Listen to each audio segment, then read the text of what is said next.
रही है क्या दोस्तों? आंसर कर दीजिए दोस्तों। चलिए ठीक है। तो दोस्तों यहाँ पर हम ये बताना चाह रहे थे कि इस सेंटेंस में ये जो हमारा सी है और ये क्लिफ है, तो दोनों के बीच में एक वर्टिकल गैप था, that's why we put over there, right. अच्छा, दूसरे सेंटेंस में लगा कि this place is 300 metres dash sea level, ये हमारा सेंटेंस है। अब दोस्तों उस सिचुएशन को समझिए। देखिए, मैंने आपको एक बात बताई थी कि जो स्टैंडर्ड होता है ना, स्टैंडर्ड, तो स्टैंडर्ड के लिए हम क्या यूज करते हैं? स्टैंडर्ड शो करने के लिए या लेवल शो करने के लिए हम यूज करते हैं अबव और बिलो। तो जैसे आपको पता है कि जैसे हमारे अर्थ पर जो सी है ना, ये सारे सी देखा जाए तो इंटरकनेक्टेड है, एक दूसरे से कनेक्टेड है। और अर्थ जो सी का जो लेवल होता है ना, हर जगह पर सी का जो लेवल होता है वो एक ही जैसा होता है, सेम होता है। लेकिन जो सरफेस है ना, सरफेस एरिया, वो कहीं ऊंचा कहीं नीचा, कहीं ऊंचा कहीं नीचा ऐसा हो सकता है सरफेस एरिया। लेकिन जो सी लेवल है ना, वो एक जैसा सेम होता है, ठीक है। तो हम क्या करते हैं, सरफेस पर जितनी कोई भी चीज कितनी ऊंचाई पर है, कितना उसके नीचे, ये हम चेक करने के लिए हम स्टैंडर्ड मानते हैं हमेशा सी लेवल को, ठीक है। अगर हम सी को स्टैंडर्ड मान रहे हैं, तो स्टैंडर्ड शो करने के लिए तो मैं अबव और बिलो यूज करना पड़ता है। तो यहाँ पर जो सेंटेंस लिखा ना कि this place is 300 metres dash the sea level, dash the sea लिखा ना, तो इसका मतलब हुआ कि अबव यूज करना पड़ेगा आपको यहाँ पर। जैसे आप लोगों ने कभी नोटिस किया होगा, किसी रेलवे स्टेशन पर आप जाते हो तो वहां साइन बोर्ड पर लिखा होता है कि this railway station is 250 meters above the sea level, ऐसा देखा देखा होगा आप लोगों ने, है ना। तो उसके पीछे का रीजन यही होता है कि वो जो प्लेस है ना, जो रेलवे स्टेशन है ना, उसको क्या कर रहे हैं, वो सी लेवल से उसको मतलब चेक कर रहे हैं कि वो कितनी ऊंचाई पर है। तो आपको ये ध्यान रखना है कि जब भी लेवल और स्टैंडर्ड की बात होगी तो अबव यूज करना है, अबव और बिलो यूज करना है। लेकिन जब वर्टिकल गैप की बात हो रही होगी तो हमें क्या यूज करना पड़ेगा दोस्तों? ओवर। चलो, ये वाला जो क्वेश्चन है ना, एग्जाम का क्वेश्चन था। चलिए आइए आगे बढ़ाते हैं इसी के साथ साथ। तो दोस्तों एक दो क्वेश्चन और लिख रहा हूं, आपको आंसर करने, फटाफट से जल्दी से आंसर कीजिए।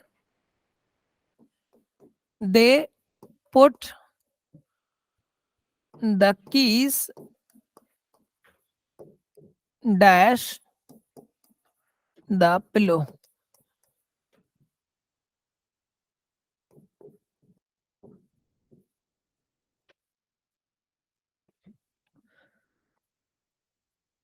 They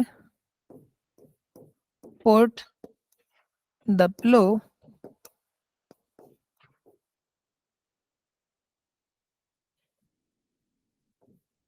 dash the keys. ये आपके सामने दो सेंटेंस लिखे हैं और आपको यहाँ पर ऑप्शन मैं दे देता हूँ फिल करने के लिए। ऑप्शन है ऑन, ओवर, अबव, बिलो। ये आपके सामने ऑप्शन है दोस्तों, ठीक है। फिल करके देखिए जरा दोनों सेंटेंस में।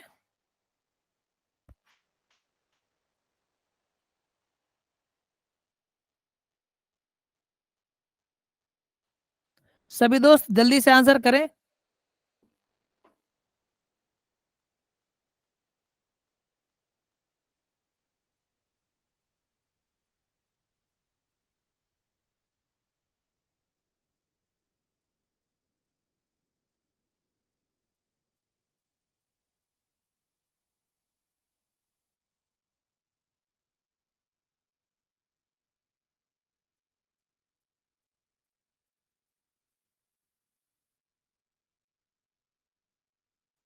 आंसर बताएं जल्दी जल्दी।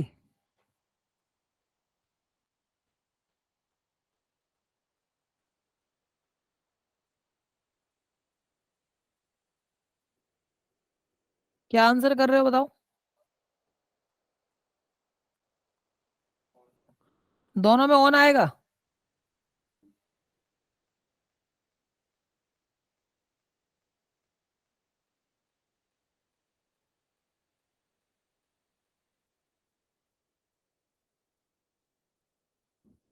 चलिए मैं बताता हूँ, ठीक है। दोनों सेंटेंस को देखो, सिंपल सेंटेंस है।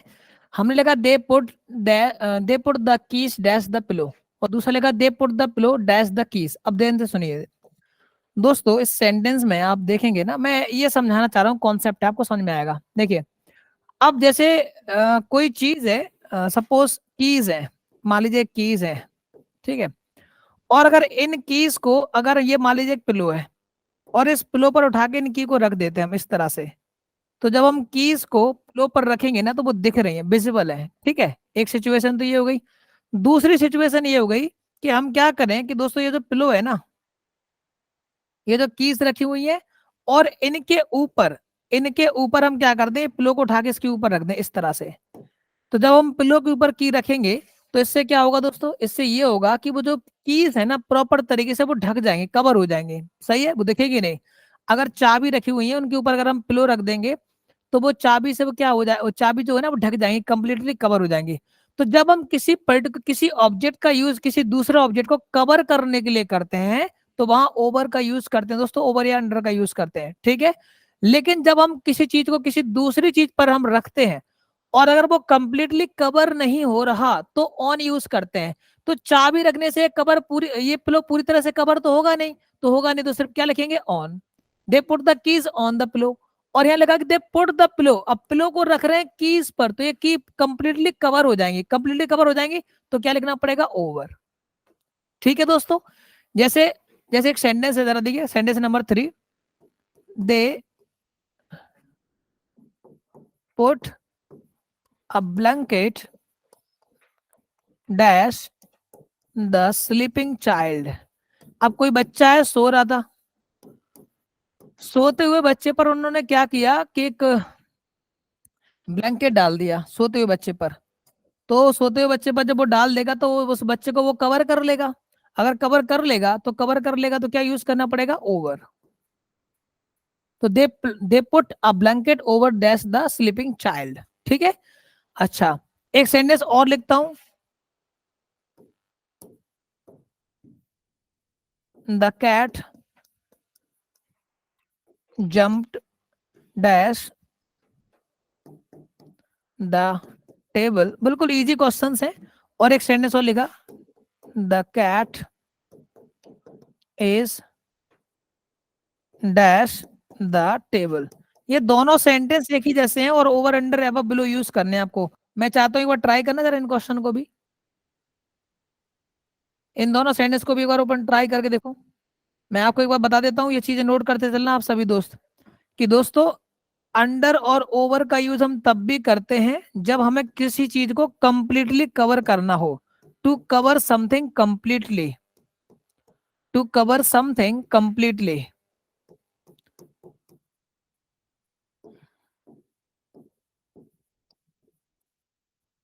ठीक है। तो ओवर अंडर का यूज हम तब भी कर लेंगे दोस्तों जब हमें किसी चीज को कंप्लीटली कवर करना हो, ठीक है। जैसे कि अभी मैंने 2 सेंटेंस करवाए थे। जैसे कोई टेबल लेकर आए हम और उस टेबल पर अगर हम कोई बुक रख दें तब तो हम लिखेंगे सिर्फ ऑन द टेबल, क्योंकि वो टेबल को कंप्लीटली कवर नहीं कर पाएगा। लेकिन अगर उसी टेबल टेबल पर हम कोई टेबल क्लॉथ डाल दें तो टेबल क्लॉथ डालने से क्या होगा कि वो टेबल कंप्लीटली कवर हो जाएगी। तो ऐसी सिचुएशन में उसके ऊपर ओवर वर्ड यूज करना पड़ेगा, ठीक है जी। हाँ, तो ये 2 सेंटेंस बहुत ही इजी है देखने में, और करके देखो। तो आपने देखा कि the cat jump dash the table, the cat is dash the table. हालांकि हो सकता है आंसर आप लोगों ने कर ही लिया होगा सही तरीके से। कोई बच्चा आंसर बताए जल्दी जल्दी, इनमें दोनों सेंटेंस में ओवर अंडर एबव बिलो। आपके सामने इन दोनों को इन दोनों के आंसर मैंने ऑप्शन दे दिए हैं। चलिए आइए मैं बताता हूँ आंसर। जैसे हमने लिखा है ना कि the cat jump dash the table और the cat is dash the table, पहले इसी की बात कर लेते हैं, नीचे वाले सेंटेंस की। इसमें दोस्तों हमने एक एज एमआर वर्ड यूज किया है जो कि एक लिंकिंग वर्ब है। ये एक लिंकिंग वर्ब है, और जो लिंकिंग वर्ब होती है ना वो एक्शन शो नहीं करती, वो एक्शन शो नहीं करती, मोशन शो नहीं करती, एक्शन और मोशन शो नहीं करती है। वो शो करती है स्टेट को, स्टेट डिस्क्राइब करती है। लेकिन यहाँ पर एक वर्ड यूज हुआ है जंप। जंप एक मोशन वाली वर्ब है। तो दोस्तों जब भी मोशन की बात हो रही हो ना, तो जो ओवर और अंडर है ना, ओवर और अंडर, ये मोशन के लिए यूज किए जाते हैं दोस्तों, ध्यान रखना। ये मोशन भी शो करते हैं। तो जैसे हमने लगा ना कि the cat jump dash the table, तो कैट ने अगर जंप किया होगा उस टेबल को तो वहां पर मोशन होगा, मोशन होगा तो ओवर अंडर यूज करेंगे। अब जंप करेगा तो कैट टेबल के ऊपर से जंप होगी ना, तो यहाँ लिखना पड़ेगा ओवर द टेबल। और दूसरा लिखा है the cat is dash the table. अब यहाँ पर मोशन नहीं हो रहा है, यहाँ पर स्टेट हो रही है। तो स्टेट डिस्क्राइब करने के लिए हम क्या यूज कर सकते हैं, वहां अंडर भी यूज कर सकते हैं। मतलब क्यों अंडर यूज करेंगे, सोच के देखो ना, कि एक टेबल है और कैट जो है उस टेबल के कहाँ पर होगी, नीचे होगी या ऊपर होगी, सोच के देखो एक बार, मैं बताता हूँ आपको। इधर देखिए, सपोज है कोई टेबल है, तो जो कैट है ना वो उसके नीचे ही होगी शायद, सही है गलत है। अगर इसकी जस्ट ऊपर बैठी होती, इधर इधर होती, मान लीजिए कैट इधर ऐसे बैठी होती इस पर, तब तो हम ऑन लगाते, ठीक है ना, हम बिलो यूज कर सकते थे ना, एबव यूज कर सकते थे ना, ओवर यूज कर सकते थे। अब ऐसा तो हो नहीं सकता है कोई रस्सी से इस तरह से कैट को लटका दे टेबल के ऊपर, तो हम देखेंगे क्या यार, देखो टेबल और इस कैट के बीच में वर्टिकल गैप है, तो देखो ये तो खैर गलत बात हो गई। इसका मतलब ये है कि वो टेबल ना, कैट ना तो इस सिचुएशन में होगी ना इस सिचुएशन में होगी, वो इस सिचुएशन में होगी। इसका मतलब ये हुआ कि कैट और टेबल के बीच में एक वर्टिकल गैप शो हो रहा है, ऐसी सिचुएशन में हमें लिखना पड़ेगा अंडर द टेबल।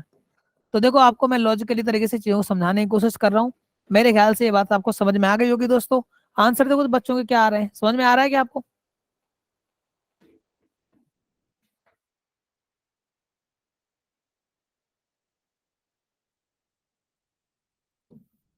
क्या कह रहे हैं? कोई आंसर नहीं है? कितने लोग हैं?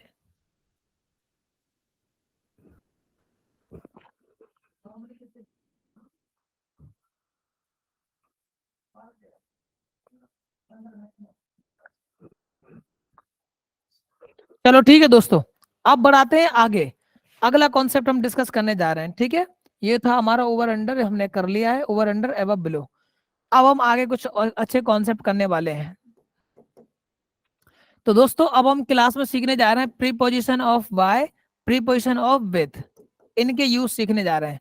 तो हेडिंग लगा लीजिए, use of preposition by and use of preposition with, इनकी बात करने जा रहे हैं दोस्तों। हेडिंग लगा लीजिए, preposition by and preposition with, इनकी बात करेंगे अब हम इस क्लास में। अब हम बाय का यूज कहाँ करते हैं, विथ का यूज कब करते हैं, बता देता हूँ। बाय का जो बेसिक यूज है ना, बाय का जो बेसिक यूज होता है वो हम तभी करते हैं जब हमें ये शो करना हो कोई एक सेंटेंस में एक कोई एजेंट है जिसके द्वारा कोई काम हो रहा है, या कोई डूअर है। तो बाय का जो बेसिक यूज होता है वो हम तभी करते हैं जब हमें क्या करना हो, कि एजेंट शो करना हो या डूअर शो करना हो। विथ का यूज हम तब करते हैं जब हमें नॉर्मली टुगेदरनेस को शो करना हो, या फिर हमें ये शो करना हो कि by the help of something, with the help of something, ठीक है।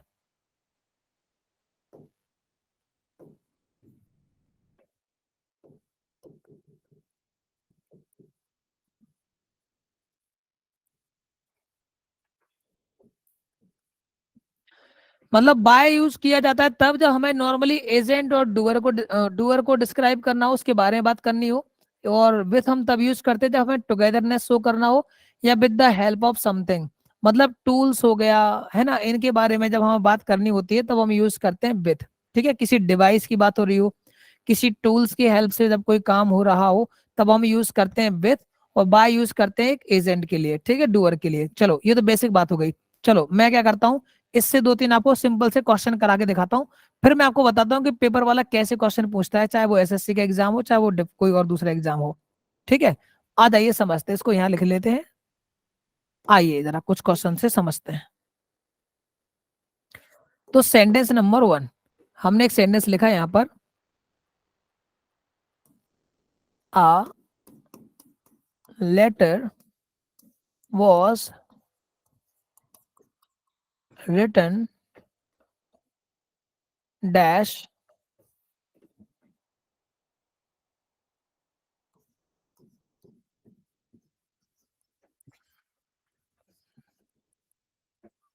dash a renowned writer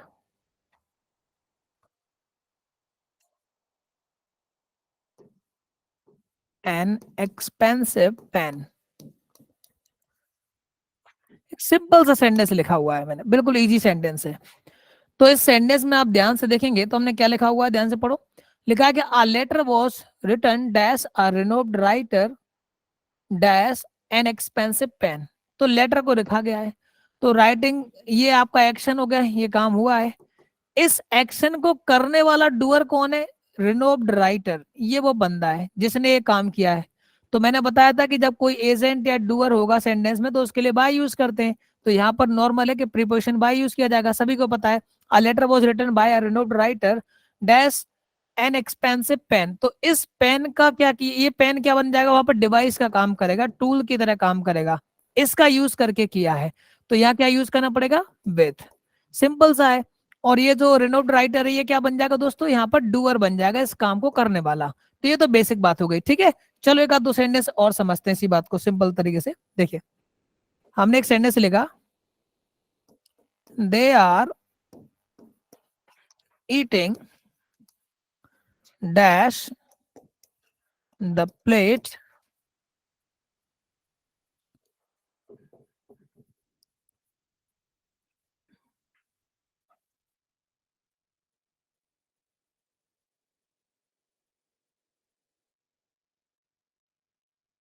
the spoons.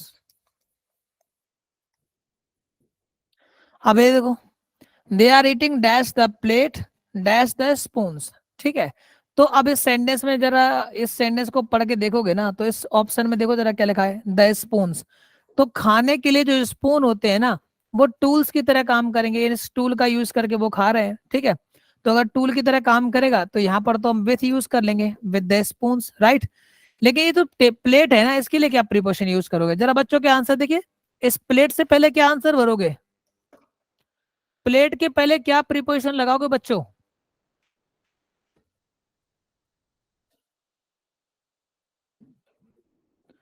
Bye और विथ लगा रहे हो, with the plate by the spoons ऐसा, विथ बाय। कितने बच्चों का आंसर आ रहा है,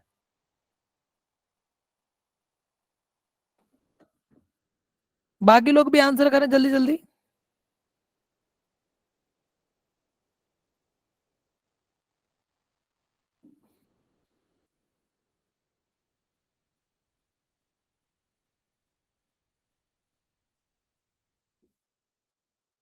चलो मैं बताता हूं, देखिए अब इसको ऐसे समझिए, सपोज कि ये प्लेट है, ठीक है, और कोई पर्सन है जो इससे खा रहे हैं, ठीक है। अब मान लीजिए कोई इस, ये प्लेट ज्यादा बड़ी हुई, थोड़ा छोटी कर लेते हैं। मान लीजिए ये कोई प्लेट है और इस प्लेट में फूड है, ये फूड रखा हुआ है, और इस फूड को वो क्या कर रहे हैं, with the help of spoon खा रहे हैं। तो जरा सोच के देखिए, जब ये प्लेट से फूड को लिया जाएगा, सपोज इस पीस को उठाना है, इसको खाना है, सपोज इसको खाना है, तो इसको वो क्या करेंगे, स्पून में ऐसे रखेंगे, स्पून के अंदर ऐसा रखा जाएगा, और स्पून को उठा के वो खाएंगे, इस तरह से उठा के ले जाएंगे, इसको लेके जाएंगे। तो जब वो इसको इस तरह से लेके जाएंगे ना, तो ये जो फूड है,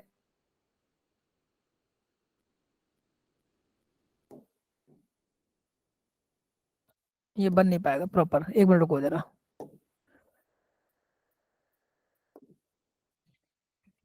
ऐसे समझ लीजिए कि ये सारा चीज इसके अंदर फूड रखा हुआ है, और जब वो स्पून की हेल्प से खा रहे हैं, तो मान लीजिए इसको खा रहे थे वो, तो जैसे इसको खाएंगे ना, तो ये कुछ इसको इस तरह से उठा के ले जाएंगे ना बाहर।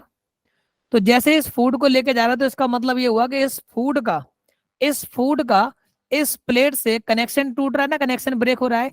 तो जब भी किसी दो चीजों के बीच में जब कनेक्शन ब्रेक होता है, तो आप प्रीपोजिशन यूज कर सकते हैं, एक तो यूज कर सकते हैं ओ डबल एफ ऑफ, या एक प्रीपोजिशन यूज कर सकते हैं फ्रॉम, या आप यूज कर सकते हैं आउट ऑफ। ये दो तीन टाइप के प्रीपोजिशन जिनका यूज कर सकते हैं। तो हमें इनमें से किसी एक को यूज करना था, तो हम ऐसे लिख सकते हैं कि they are eating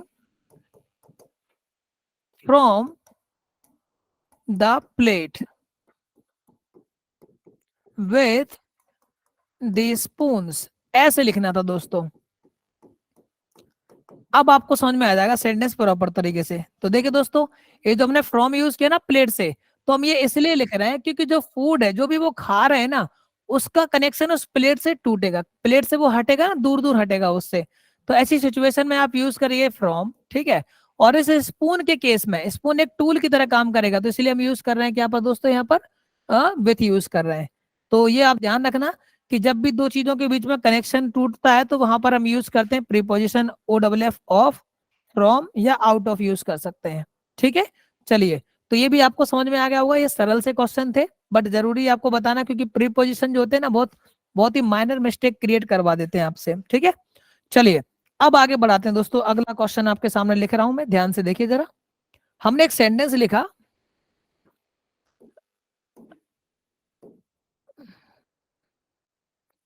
Aman is living the country, living the city लिखो, living the city with bag and baggage. तो प्यारे दोस्तों, आंसर करिए जरा, इस सेंटेंस में क्या कुछ एरर है या सही लिखा हुआ है? दोस्तों के आंसर बताओ मुझे, क्या दे रहे हैं इसमें? Aman is living the city with bag and baggage. Aman is living the city with bag and baggage. बच्चों जल्दी आंसर करो, जल्दी जल्दी। इनके आंसर बताओ क्या कह रहे हैं। कोई आंसर नहीं है?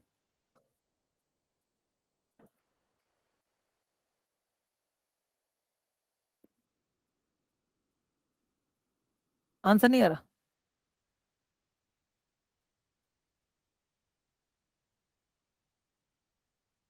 सर बताओ जल्दी जल्दी, इस सेंटेंस में कुछ एरर है या सही लिखा हुआ है? ये जो हमने विथ यूज किया है, ये सही लगा हुआ है या इसकी जगह कुछ और लगाओगे आप? Aman is living the city with bag and baggage, ये सही लिखा है या गलत लिखा हुआ है?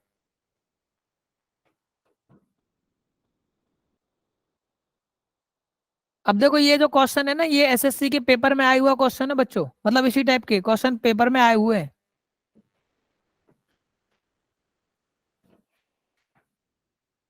कोई आंसर कर रहा है? चलो ठीक है, मैं बताता हूँ आपके लिए। दोस्तों, इस सेंटेंस में ये विथ का यूज गलत हो गया। हालांकि आपको सही लगेगा, क्योंकि ये बैग एंड बैगेज हम मान लेंगे कि ये हमारा टूल्स वूल्स की तरह बिहेव करने लगेगा, लेकिन ऐसा है नहीं दोस्तों, क्योंकि ये टूल्स तो है भी नहीं, पहली बात। दूसरी बात क्या है कि यहाँ लिखा ना कि Aman is living the city dash, sorry, with bag and baggage. तो यहाँ विथ लगाना गलत हो जाएगा, क्योंकि इसका यूज सुपर फ्लॉस हो जाएगा। मैं बताता हूँ आपको, ये जो बैग एंड बैगेज है ना, इसका मतलब है कि all the belongings, with all the belongings इसका मतलब होता है, इसका मतलब होता है विथ ऑल द बिलोंगिंग्स, ये मीनिंग होता है बैग एंड बैगेज का। तो दोस्तों, और ये बिहेव करता है एक एडवर्ब की तरह, ये बिहेव करता है एक एडवर्ब की तरह।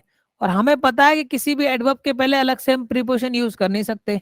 तो जो बैग एंड बैगेज है ना, तो इसके पहले कभी भी विथ लिखा हुआ मिल जाए ना, तो आप समझ लेना कि ये सुपर फ्लॉस यूज है, और पेपर वाला ऐसे क्रिएट करता है। तो ऐसे कुछ और भी फ्रेज होते हैं जो एडवर्ब का रोल प्ले करते हैं, और ऐसे में सेंटेंस में वहां पर प्रीपोजिशन यूज मत करना। ठीक है, एक बार सवाल पूछ लेते हैं कि Aman is living the city, तो आप क्वेश्चन पूछिए कि how is Aman living the city, तो आंसर आएगा विथ ऑल द बिलोंगिंग्स, मतलब सब कुछ लेके जा रहा है शहर से। तो ये एडवर्ब का रोल प्ले कर रहा है। अगर एडवर्ब का रोल प्ले कर रहा है तो विथ का यूज गलत हो जाएगा। इसी तरह से एक सेंटेंस है कि Aman beaten, Aman beaten his friend with black and blue. तो ये भी देख लो दोस्तों, यहाँ पर भी जो हमने विथ यूज किया है ना, ये भी सुपर फ्लॉस यूज है। ब्लैक एंड ब्लू का मतलब होता है ब्रूटली, किसी को बहुत बुरी तरह से मार पीट करना। तो ब्लैक एंड ब्लू ब्रूटली इसका मीनिंग होता है। तो ये एक एडवर्ब होता है, अगर एडवर्ब होता है तो उसके पहले ये विथ का यूज गलत हो जाएगा। तो Aman beaten his friend black and blue, तो ये ब्रूटली वर्ड इसका मीनिंग होगा, ये विथ हटा देना पड़ेगा। ठीक है दोस्तों, इसी टाइप के दो एक क्वेश्चन होते हैं जो मैं आपको बता देता हूं, ताकि आपके पेपर में कभी आए तो आप इजीली कर पाए। ठीक है, देखिए जरा एक question. It is raining, it is raining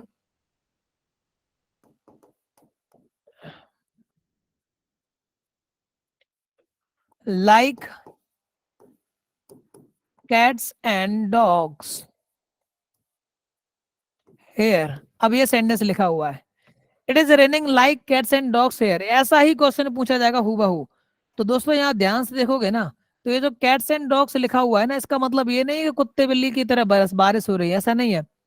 cats and dogs का मतलब होता है हैवी। ठीक है, इसका मतलब होता है हैवीली रेनफॉल। मैं हैवी लिख देता हूं पहले। इसका मतलब होता है हैवी रेनफॉल,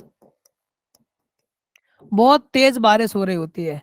तो अगर ये एक एडवर्ब की तरह काम करता है तो फिर ये लाइक प्रीपोजिशन गलत हो जाएगा, सुपरफ्लूस यूज हो जाएगा दोस्तों इसका।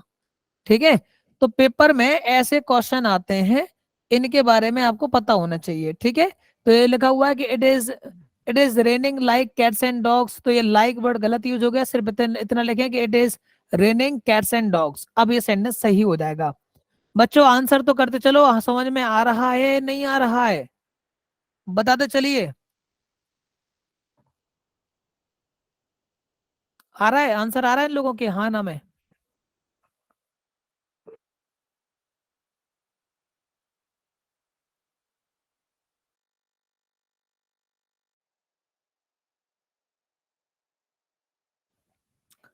चलिए ठीक है दोस्तों, है ना, आ जाइए। तो ये भी सिंपल सा कॉन्सेप्ट था, मैंने आपको समझा दिया है।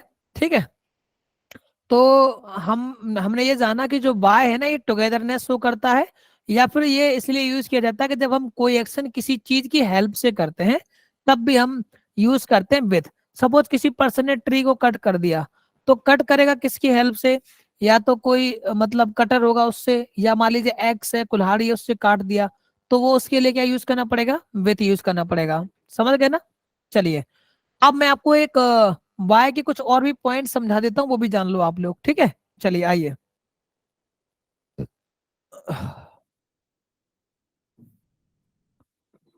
जैसे हमने एक सेंटेंस लिखा है यहाँ पर, they have reached, they have reached the cleanest city of India, Indore, by the train, full stop. अब ये सेंटेंस लिखा है दोस्तों। ठीक है, हम एक सेंटेंस और लिखते हैं आपके सामने। She has gone to her college by the car of his or her uncle। ये दो सेंटेंस आपके सामने लिखे हुए हैं दोस्तों। मैं आपको एक बात बता देता हूँ कि जो प्रीपोजिशन बाय है ना, इसका यूज हम तब भी करते हैं, ध्यान से सुनना सभी दोस्त। प्रीपोजिशन बाय का यूज हम तब भी करते हैं जब हमें शो करना हो मीन्स ऑफ ट्रांसपोर्ट, तब हमें शो करना हो दोस्तों means of transport. Means of transport के केस में भी हम प्रीपोजिशन बाय यूज करते हैं। मीन्स ऑफ पेमेंट, इसका यूज हम तब भी करते हैं जब हमें मीन्स ऑफ पेमेंट की बात करनी हो। मीन्स ऑफ पेमेंट, किसी पर्सन को हम पेमेंट कर रहे हैं तो उसको करने का जरिया क्या है, तब भी हम यूज करते हैं प्रीपोजिशन ऑफ बाय। ठीक है, इसका यूज हम तब भी करते हैं जब हमें शो करना हो मीन्स ऑफ कम्युनिकेशन। ठीक है, और ऐसी सिचुएशन में ये सब चीजें काम करने लगती हैं एडवर्ब की तरह है। ठीक है, तो आप ये इस बात का ध्यान रखना कि जो प्रीपोजिशन बाय है ना, उसका यूज हम तब भी करते हैं जब हमें क्या करना हो, means of transport, means of payment, means of communication, इन सब चीजों के लिए भी हम यूज करते हैं दोस्तों प्रीपोजिशन बाय। ठीक है, तो अब सेंटेंस लिखा है कि they have reach the cleanest city of India Indore by the train. तो अब यहाँ पर जो ट्रेन वर्ड यूज किया ना, बाय द ट्रेन, तो ये ट्रेन तो मीन्स ऑफ ट्रांसपोर्ट है, तो मीन्स ऑफ ट्रांसपोर्ट के पहले तो प्रीपोजिशन बाय लगाना पड़ता है, तब तो ये सही लगा हुआ है। She has gone to her college by the car of her uncle, तो ये जो कार है ना, ये भी हमारा मीन्स ऑफ ट्रांसपोर्ट है, तो यहाँ पर भी बाय का यूज सही लगा हुआ है। तो दोस्तों बात तो सही है, लेकिन एक छोटी सी एरर है जो इससे क्रिएट की जाती है। जैसा कि मैंने पहले ही बताया आपको कि जब हम बाय यूज करते हैं ना, तो ये बन जाते हैं एडवर्ब, और एडवर्ब जब बन जाते हैं ना, तो इनके पहले आर्टिकल्स का यूज किया नहीं जाता है, किसी भी डिटर्मिनर का यूज किया नहीं जाता है। तो दोस्तों जब भी हम means of transport, means of payment, means of communication का इन जनरल यूज करें, इन जनरल मतलब कोई स्पेसिफिक वे में नहीं बात कर रहा है, नॉर्मली बता रहे हैं। कहाँ? बोले हम लखनऊ गए थे। कैसे गए थे? बोले ट्रेन से गए थे। तो ट्रेन बस एक नॉर्मल, एक हमने ये बता दिया कि हमारा transport means of transport train था, बट उस ट्रेन के बारे में हमने कुछ स्पेसिफाई नहीं किया कि यार वंदे भारत एक्सप्रेस से गए थे, राजधानी एक्सप्रेस से गए थे, ऐसे ट्रेन का नाम नहीं लिया। तो जब तक हम चीजों को स्पेसिफिक वे में यूज नहीं करेंगे तब तक आर्टिकल का यूज करना गलत है। तो ये बाय द ट्रेन गलत हो गया, हमें इन जनरल यूज करना चाहिए बाय ट्रेन। लेकिन इस सेंटेंस को देखो जरा, she has gone to her college by the car of her uncle.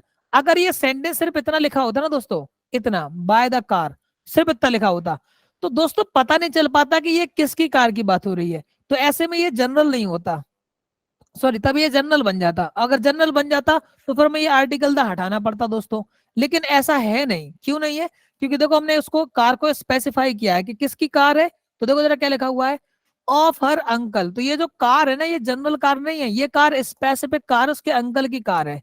अगर अंकल की कार है तो ऐसी सिचुएशन में आर्टिकल दा का यूज सही भी है। बात समझ में आ रही है क्या दोस्तों? अगर मीन्स ऑफ ट्रांसपोर्ट की बात कर रहे हैं, और अगर उस मीन्स ऑफ ट्रांसपोर्ट को इन जनरल बात कर रहे हैं कि वो एरोप्लेन से गया, वो कार से गया, वो बस से गया, इन जनरल बात कर रहे हैं, बता नहीं रहे, स्पेसिफिक नहीं कर रहे, तब तक तो आप आर्टिकल वगैरह मत लगाओ, बाय यूज करो नॉर्मल, ठीक है। लेकिन अगर उस कार, ट्रेन, बस को अगर हम स्पेसिफाई कर दें तो फिर आर्टिकल दा लगाना पड़ेगा, ठीक है। जैसे अब हमने ये ट्रेन के पहले भी कुछ नहीं लगाया था, बाय द ट्रेन गलत हो गया था, बाय ट्रेन सही हो गया था। अब इसी सेंटेंस को अगर हम ऐसे लिखते, देखो जरा इस तरह से, एक मिनट देखो, इसी सेंटेंस को अगर हम ऐसे लिख देते कि reached they reached Indore, the cleanest city of India, dash, नहीं मतलब बाय लिख ही दो, by the Vande Bharat express. तो दोस्तों ये सेंटेंस सही है, क्योंकि हमने एक नॉर्मल किसी ट्रेन की बात नहीं की है, हमने ट्रेन को स्पेसिफाई किया है कि बिच ट्रेन। तो आंसर आएगा, बिच ट्रेन का आंसर क्या आ जाएगा? वंदे भारत एक्सप्रेस। तो ट्रेन का नाम यूज कर लिया, ऐसी सिचुएशन में यूज कर सकते हैं आर्टिकल द। तो देखो यहाँ पर आर्टिकल की एरर क्रिएट कर देता है पेपर वाला। तो they reach Indore the cleanest city of India by the Vande Bharat express. और अगर वंदे भारत एक्सप्रेस की जगह पर सिर्फ ट्रेन लिखा होता तो फिर हमें आर्टिकल लगाने की जरूरत नहीं थी। तो दोस्तों बताइए समझ में आ रहा है या नहीं आ रहा है? अब इसके साथ हम थोड़ा सा आगे बढ़ाते हैं, देखिए जरा एक आध दो सेंटेंस और।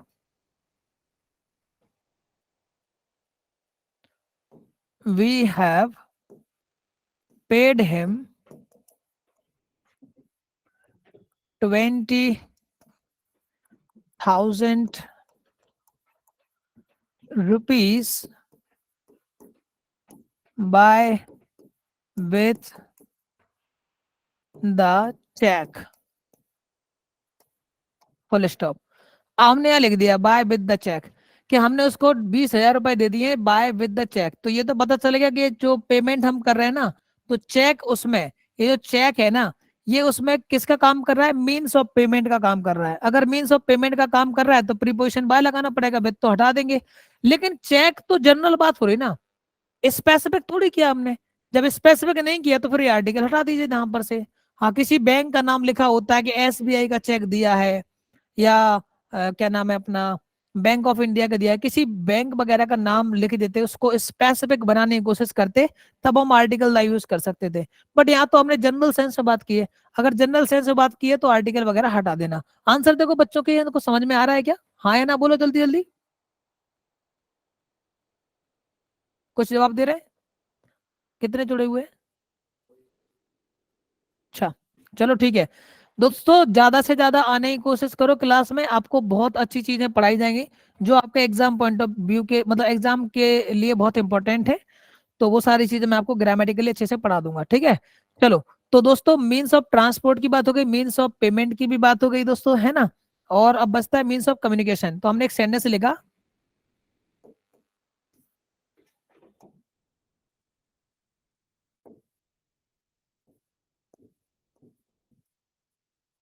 A group of Scientists have contacted us dash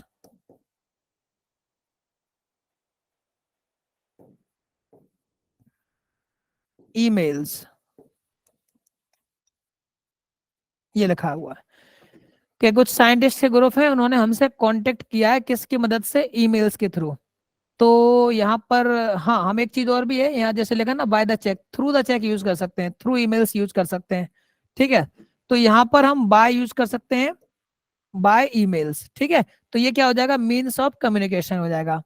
तो दोस्तों ये मैंने आपको समझा दिया है कि बाय का यूज हम means of transport, means of communication के लिए भी यूज कर सकते हैं। बट ध्यान रखना कि जब मीन्स ऑफ ट्रांसपोर्ट वगैरह की बात कर रहे हैं और वो जनरल सेंस में करें तो आर्टिकल मत लगाना। पेपर वाला जानबूझ के आर्टिकल लगा के देता है, तो आपको आर्टिकल नहीं लगाना है। लेकिन जरा एक दो सेंटेंस और देखना। They have arrived here by train, car, bus, flight, ठीक है। ये सब सही है, शिप, ये सब सही है दोस्तों, ठीक है। ऐसे ही यूज करना है, तो मतलब बाय यूज करना है इन सब चीजों के साथ, इन सब चीजों के साथ, मतलब शिप हो, ट्रेन हो, कार हो, बस हो, फ्लाइट हो, इन सब के साथ क्या यूज करना है आपको, प्रीपोजिशन बाय, ठीक है। इस बात का ध्यान रखना। दूसरी बात, अब एक सेंटेंस हो देखना, they go to classes dash foot, bike, cycle, horse. अब ये लिखा हुआ है, तो कैसे क्या लिखोगे, क्या प्रीपोजिशन फिलअप करोगे दोस्तों, हॉर्स, फुट, बाइक, साइकिल, क्या यूज करेंगे। तो ऐसी सिचुएशन में यूज किया करो preposition on. They go to classes on horse, on foot, on bike, on cycle, ठीक है। तो बाय वगैरह यूज करते हैं तब जब ये ऐसी चीजें हो, मशीनरी वगैरह उसमें यूज की जा रही हो, मतलब जिसमें हमें अपने आप को बैलेंस करने की जरूरत ना पड़े। यहाँ पर हमें खुद को भी बैलेंस करना है और जिस चीज पर हम चल रहे हैं उसको भी बैलेंस करना है। जब दोनों को बैलेंस करना होता है तो यूज कीजिए प्रीपोजिशन ऑन, ठीक है। तो ये थोड़ा सा ध्यान रखना, इस टाइप के भी क्वेश्चन आ सकते हैं। तो ऑन फुट होता है, बाय फुट नहीं होता। पेपर वाला जानबूझकर यहाँ बाय यूज करेगा, by bike, by horse, by cycle, by foot. नहीं दोस्तों, बाय यूज मत करना, यूज कीजिएगा on foot, on bike, on cycle. अच्छा, बाइक का एक मीनिंग बता देता हूँ मैं आपको। बाइक का मीनिंग शायद कम बच्चे जानते होंगे, बाइक का मीनिंग साइकिल ही होता है। अगर आप मोटरसाइकिल कहना चाह रहे हैं तो मोटर बाइक यूज किया करो। मोटर बाइक का मतलब होता है मोटरसाइकिल, बाइक का मतलब साइकिल ही होता है, ठीक है। ये ध्यान रखना। तो दोस्तों बताओ, ये वाले पॉइंट्स जो मैं आपको बताते चल रहा हूँ इसको नोट करते जाना अपने आराम से, है ना, इनको लिख लेना, अच्छे से नोट कर लेना, आपके काम आएंगे, ठीक है।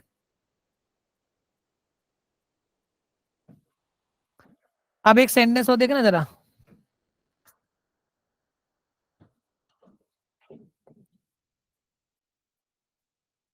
दे आर डैश द कार, और एक और लिखा, they are dash the bus, ठीक है। अब हम यहाँ ट्रेवल मोड की बात नहीं कर रहे, जब हम ट्रेवल मोड की बात कर रहे हैं तब तो हम आर्टिकल दा यूज कर नहीं रहे थे। लेकिन अभी हम सिर्फ एक स्टेट बता रहे हैं, स्टेट, कि कोई पर्सन कार में है, कोई पर्सन बस में है। तो अब आप यहाँ पर क्या यूज करोगे, इन ऑन, बताओ।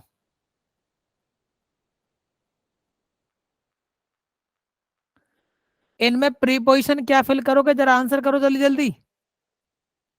क्या आंसर करें देखो जरा इनका।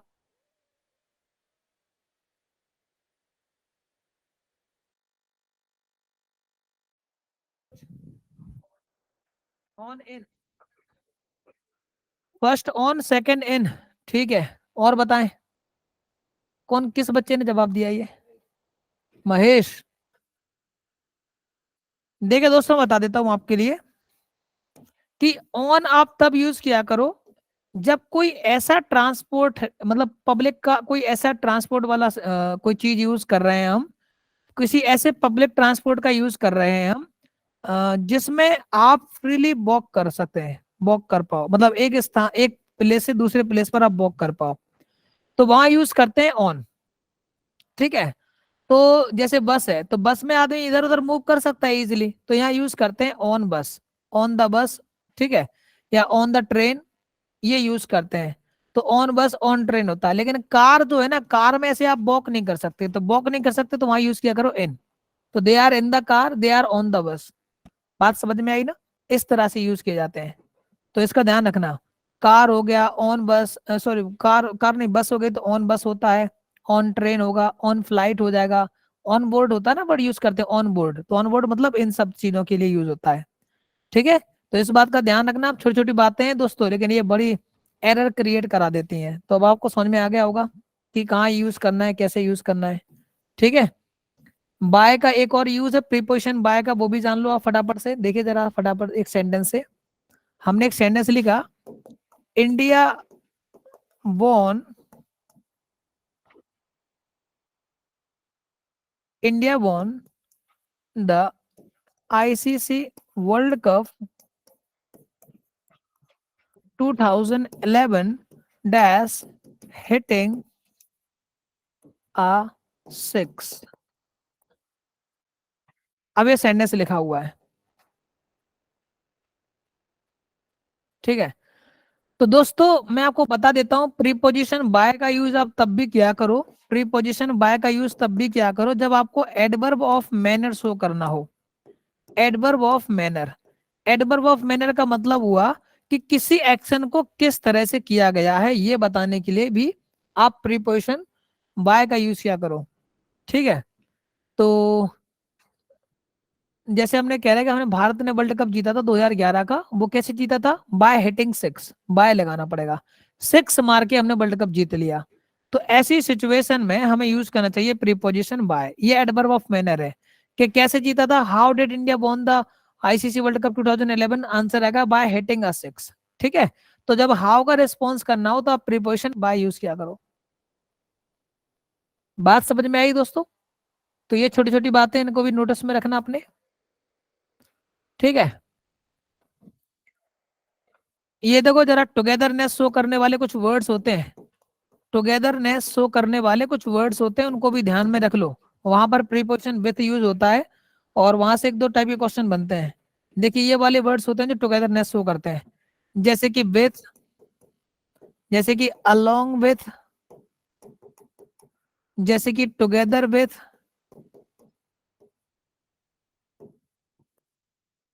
जैसे कि इन एडिशन टू, जैसे कि इन द कंपनी ऑफ, जैसे कि अकम्पनीड बाय।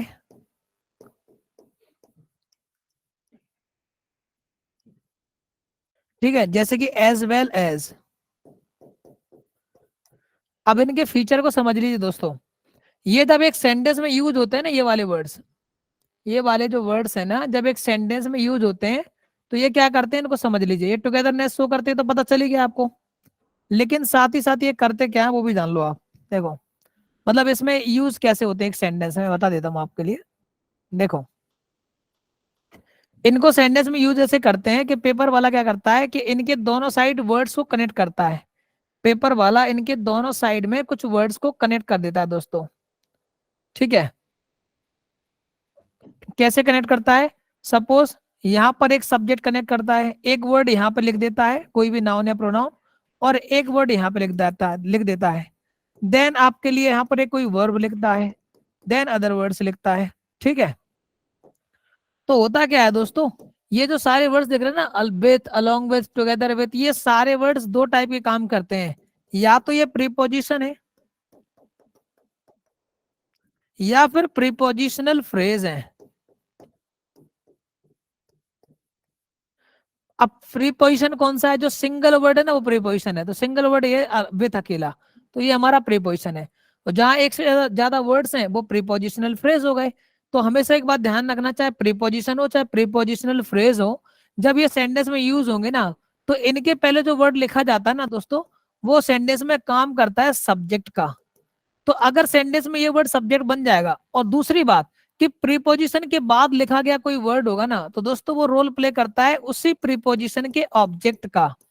तो जब हम प्रीपोजिशन लिख रहे हैं और उसके बाद कोई वर्ड लिख रहे हैं, तो प्रीपोजिशन का ऑब्जेक्ट बन जाएगा, और उसके पहले लिख रहे हैं तो सब्जेक्ट बन जाएगा सेंटेंस में। अगर ये सब्जेक्ट बन जाएगा ना, तो सेंटेंस का जो वर्ब है ना, इसी सब्जेक्ट के अकॉर्डिंग यूज होगा। अगर वो सिंगुलर तो वर्ब सिंगुलर, वो प्लूरल वर्ब भी प्लूरल। लेकिन पेपर वाला आपको ऐसे कंफ्यूज करेगा, आपको ऐसा लगेगा ये दोनों ही सब्जेक्ट है, और इस हिसाब से आपको दोनों वर्ब के, आप दोनों को सब्जेक्ट मान के यूज करेंगे तो वर्ब प्लूरल लिख देंगे। जैसे मैं आपको एक आध सेंटेंस से समझाता हूँ ये बात। देखिए जरा ध्यान से एक सेंटेंस को देखो। जैसे हमने एक सेंटेंस लिखा यहाँ पर, the manager along with the employees have gone on a strike। एक सेंटेंस हमने और लिखा, the students along with the teacher has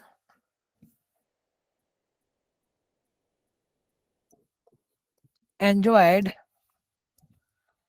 the picnic। अब इन दोनों सेंटेंस को ध्यान से समझो दोस्तों। तो मैंने आपको बोला था कि जो टुगेदरनेस शो करने के लिए सिर्फ प्रीपोजिशन विथ यूज नहीं होता है, कुछ और भी हो जाते हैं। जैसे ये देखो, दोनों हमने सेम वर्ड यूज किया अलोंग विथ। अब जैसा कि मैंने आपको जो कॉन्सेप्ट बताया था ना इससे पहले ये वाला, तो मैंने आपको इसमें ये बात बताई थी कि दोस्तों ये जो वर्ड्स लिख रहे हैं ना, इनके पहले जो वर्ड होगा ना वही सब्जेक्ट का काम करेगा, और उसके अकॉर्डिंग हमें सेंटेंस का वर्ब यूज करना पड़ेगा। ठीक है, तो आप इन सारे वर्ड्स को ध्यान से देख लो, नोट कर लेना अपनी कॉपी में। अब उस सेंटेंस की तरफ आ जाइए। तो यहाँ लिखा है कि the manager along with the employees have gone on a strike.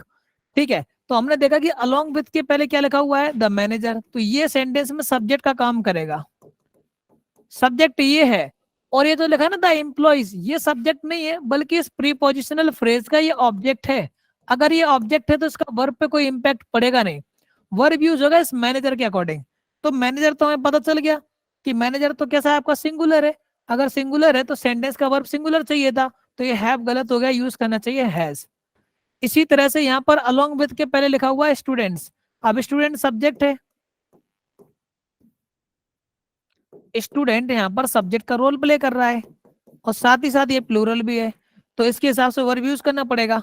ठीक है, तो हमने इसके हिसाब से देखा कि वर्ब तो यहाँ हैज लगा हुआ है, और ये जो द टीचर लिखा है ना, द टीचर, ये इस प्रीपोजिशन का ऑब्जेक्ट है, तो वर्ब पर इसका कोई इफेक्ट नहीं पड़ेगा। तो सब्जेक्ट प्लूरल है तो इस वर्ब को ही प्लूरल लिखना पड़ेगा, यानी कि हैव लिखोगे आप। तो दोस्तों बताइए जल्दी से, क्या ये कॉन्सेप्ट आपको समझ में आया या नहीं आया? हाँ या ना में जल्दी से आंसर करें सभी दोस्त।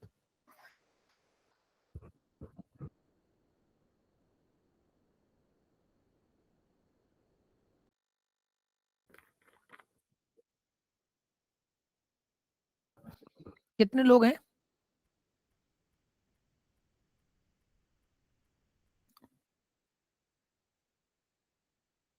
दोस्तों? ये कॉन्सेप्ट आपको समझ में आ गया होगा। रेगुलरली आप क्लासेस को अटेंड कीजिए। ये जो चैप्टर है ना, ये प्रीपोजिशन, ये बहुत ही अच्छा और बड़ा चैप्टर है, और इसको कंप्लीट करने में आराम से 7-8 क्लासेस और लगेंगे अभी। देखो जल्दबाजी में कराना होगा तो वो तो 5-10 मिनट में आपको छोटा छोटा बता दूंगा चीजें, कि दोस्तों कि ये प्रीपोजिशन बाय यहाँ यूज होता है, विद वहां यूज होता है, फटाफट कराए खत्म कर देंगे, ऐसा नहीं होता है दोस्तों। टाइम लगता है चीजों में।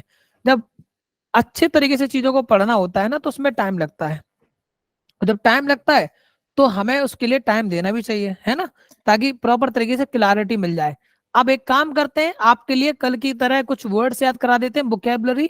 पिछली क्लास में थिंक वर्ड के सिनोनिम्स मैंने आपको याद करवाए थे, और आज की क्लास में, और जिन बच्चों ने नहीं देखा है तो वो पुराना वीडियो जाके एक बार देख लेना, उस वीडियो में आपको थिंक वर्ड के सिनोनिम्स मिल जाएंगे, है ना। तो अब हम एक काम कर रहे हैं, आपको आज नए कुछ वर्ड्स है उनके सिनोनिम्स याद करवाने जा रहा हूं मैं आपके लिए, ठीक है। तो आ जाइए जरा।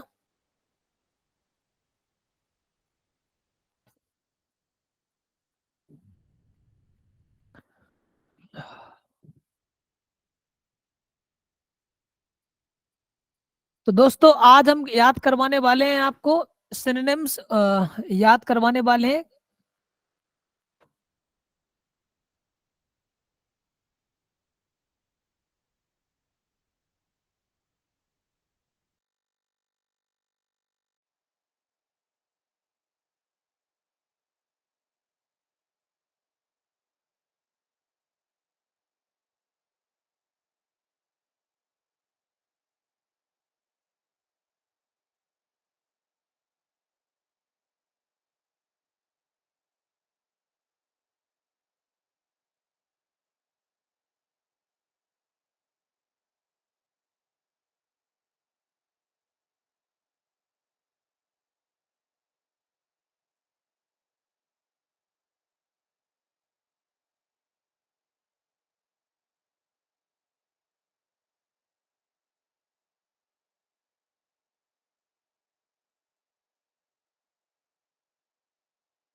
याद करने वाले हैं, देखिए जरा, ये लिखा हुआ है ब्यूटीफुल। तो आज हम ब्यूटीफुल वर्ड के सिनोनिम्स याद करने वाले हैं, कि ब्यूटीफुल वर्ड के सिनोनिम्स कैसे याद करेंगे वो हम आज करने वाले हैं। देखिए दोस्तों ध्यान से, पहले स्टोरी को समझिए।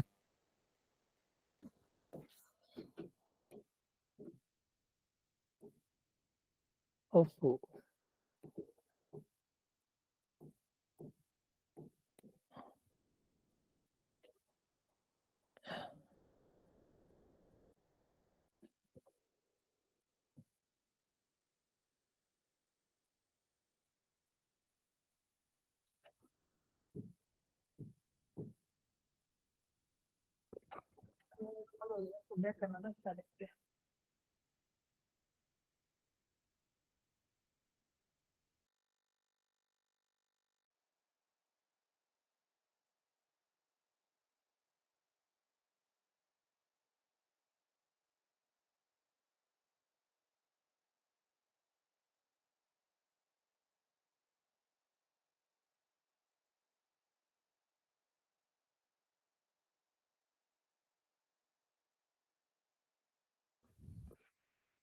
देखिए दोस्तों ये स्टोरी है, इसको ध्यान से देखिए आप सभी लोग।